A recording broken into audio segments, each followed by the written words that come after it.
Hello. This is another resource in the webinar library of the Community Microgrid Planning Academy at the Center for Resilient Design at the New Jersey Institute of Technology. My name is Marc Pfeiffer, and I'm going to bring you on a deeper dive into microgrid policy and procurement issues that were initially raised in previous webinars. This webinar is targeted toward non-technical people. This is the first of two webinars. It is an overview of the government context and risks that must be analyzed when a microgrid is being considered by a community. The second one looks at public policies and government procurement actions that need to be reconciled in order for microgrids to move forward in the state. Regrettably, they won't provide a lot of answers, but are intended to highlight the issues that need attention and resolution. So, let's look at an overview of community microgrids and public policies. Let's first look at the general concept we're talking about. It is how New Jersey can develop community, or as we call them, town center microgrids that will provide emergency electrical power for emergency services and support critical infrastructure in case where the electrical generation and or distribution grid is unable to provide power in a municipality. It does this by setting up a power distribution system that supplies locally generated power to those facilities when the electrical distribution company power supply grid is down or is undergoing peak periods of supply. That locally generated power can come from solar or wind powered systems, combined heat and power suppliers, generators, biofuel, and stored energy systems.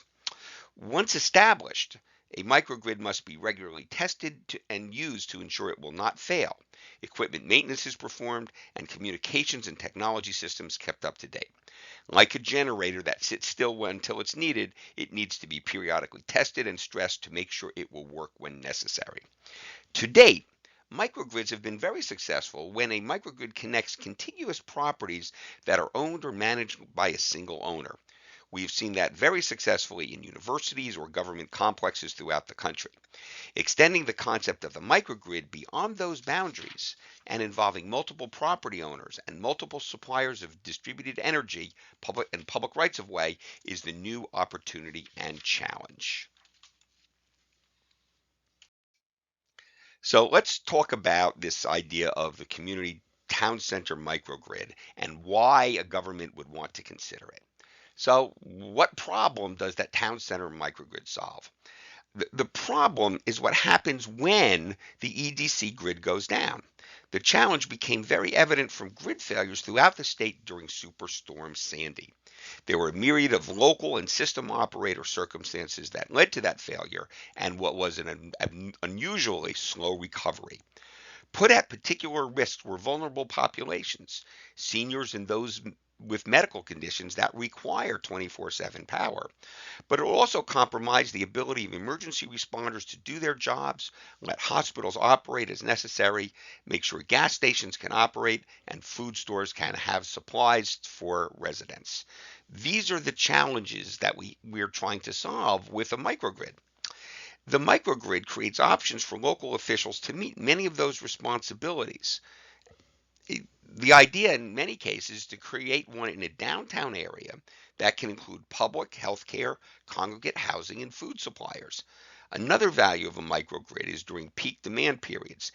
Because it generates its own power through distributed energy resources, it can provide power when the grid is overloaded or provide power at a lower cost than is available from the grid. The development and operation of community microgrids has wide implications and risks that need to be considered and managed. But the first question, the kind of the bottom line of this whole thing is, will a microgrid solve a problem, or are there other solutions or a mix of solutions as an answer? Well, that is a core question, and we need to define the problem first. So let's say that the problem is one of providing electrical reliability in an area that historically has had unaccepted reliability problems. We can start with that. It could also be a variation or something else. It could be that you have a situation where power goes down, but you have because of risks that are in the community. Could be storm surges on a Jersey coast community. It could be situations like we had in Hoboken where substations were underground. We've had that happen in Newark and in Hoboken. However, PSE&G has been working to eliminate those problems. We also can be concerned if there are other individual or a combination of solutions that might better reach that goal of ensuring electrical reliability. For example, would new investments by the electrical distribution companies in hardening their systems and reducing their risks reduce the scope of the problem? Do critical businesses acting on their own to install their own generators have an impact that they help solve the problem? So identifying the problem in every municipality that wants to consider a microgrid is absolutely critical, because only then can a microgrid or any solution or set of solutions be assessed to reach those goals. So we have some challenges in developing that idea of a microgrid. So we think about first conducting a risk analysis. Who does the work and how are they hired? That's the procurement question. How do we finance the development and pay for the power and manage the operation going forward? These are some of the underlying questions that are going to have to be answered by any municipality that's thinking about doing a microgrid project. So our next question is, can this work in New Jersey?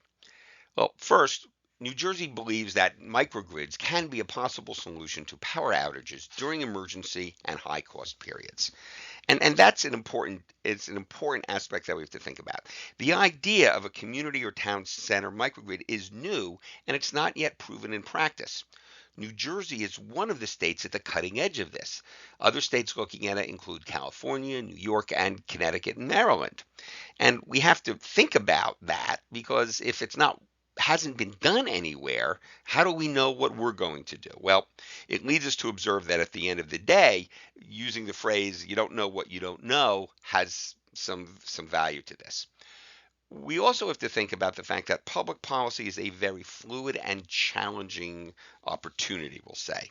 Considering that it is fluid and moves rapidly over time, it is driven by political motivations, industry advocacy, public interest dynamics, experiences in other states, and technological advancements. Sometimes policy can get ahead of practices and vice versa. The challenge we face is to get the right policy in place at the right time and include policies that can reasonably anticipate the direction where a particular challenge is going. We also have to think about in New Jersey that our local governments are very heavily regulated. We've got over 500 of them, and because we have that, the state has determined over time that having some financial controls and contractual procedures in place makes sense to improve government integrity and responsibility. When it comes to hiring professionals or contracting for public improvements, we have a range of financial and procurement processes, construction contracting laws and regulations that, while they may be time consuming and sometimes considered a bit stifling, they have the attention and goal of ensuring an open process that focuses on fiscal integrity, ensures corruption free contracting, and is transparent to the public. So, when we're talking about something new, we have to think about risks, and looking at risks is a good way to determine how public policies ought to be decided. So when we're thinking about microgrids, we have a number of risks we want to address, and the first one is public and political risk. We have to ask some questions. Do stakeholders have enough information to make informed decisions? Is enough known about the actions that an EDC is taking to reduce its risks of outage, which would reduce the potential need or capacity needed for a microgrid? Can public concerns be addressed when there's debate about moving forward with a microgrid? So in order to deal with that, officials need to be careful about the potential value of a microgrid is not being oversold or overly hyped. Because at the end, if the program doesn't work as planned, there will be political ramifications. Remember, the private sector is always willing to take on public work where risks are involved when that potential for loss, or if those risks are not something they can assume at a reasonable price. Well, we figure out a way to transfer that risk to the public sector, because they're the ones who benefit from it at the end of the day. Our next risk is financial, that are basically development and operational costs. Where does the money to develop a microgrid come from? What are the worst case scenarios that have to be managed? How will rates be set? And will consumers be willing to pay the ongoing charges to keep the microgrid available and the government pay for its costs when it is invoked? If the program doesn't work as planned, who is on the hook and for how much? The next risk is legal. During construction, there will be challenges where you're dealing with public right-of-way and public property. There will be supplier risks, making sure you have the supplies you need when you have to have them. There are challenges with public labor contracts, and we have to figure out how to deal with unanticipated consequences to prevent overruns. The microgrid will involve developing locally operated distributed energy sources. Will those owners and operations of the systems be compelled to make them available in an emergency when they may need them themselves? And how do we make that work? Their rights also have to be addressed for liability purposes in the event things don't work as planned. We then have to deal with construction risks. Can it be built without causing unresolvable disruptions and be done within budget? And what are the contingency plans for events that were not anticipated and deal with the potential for cost overruns? Operational risk. Once it's up and running, will we be able to maintain it? Will the funds be there to maintain and operate it and replace the system as necessary? If we're looking for something that's only going to be operated a couple times over a 10 or 20-year period, you have to make sure the system's going to work when necessary, which involves testing and dealing with and being able to respond when power supply is short during summer peak seasons. All of these things have to be managed in a way that hasn't really been done yet, and we need to figure out how to do it to make it work. And then there's the dealing with uncertainty. Accepting uncertainty and having alternatives in dealing with something new, there's always new risks. The first few places that invest in microgrids need to carefully consider how they approach the idea, and that so they'll act prudently to minimize their risks. We have to ask ourselves, just because we can, should. So this brings up the challenge of microgrids in risk management. Once risks are identified, there are common business and government risk management practices that can be used to assess them. This includes identifying, assessing, and analyzing the risks on the dimension from the last slides, those public and political, financial, legal, construction, operational, and uncertainty risks. The assessment has to be very location specific because the needs in one place will be different from the needs in other place. And you should really go through a very formal process of understanding what these things are. Because once you understand the risks, so once we've identified risks, we now have to figure out how we're going to mitigate them. Risk assessment will always lead to pathways to mitigate and manage risks. We can do that by finding ways to reduce the risk, transfer it to somebody else. For example, a contractor may want to transfer their risk to the owner, and the owner may want to transfer risk to the contractor. There are some risks we're willing to accept because we think they're not going to be it's not something that's going to happen to us, and there'll be some risks we're going to avoid by taking actions. The important part of that is that risk management usually has a price that is going to be borne by one party or another. It may be an insurance company, it may be the contractor. There's always going to be a price you're going to pay for those things. So at this point, we're going to end part one. On behalf of the NJIT Center for Resilient Design, we hope you found it useful. Part two will continue with an assessment of the public policy and procurement issues that need to be addressed as part of the state's microgrid development process. Thank you for listening.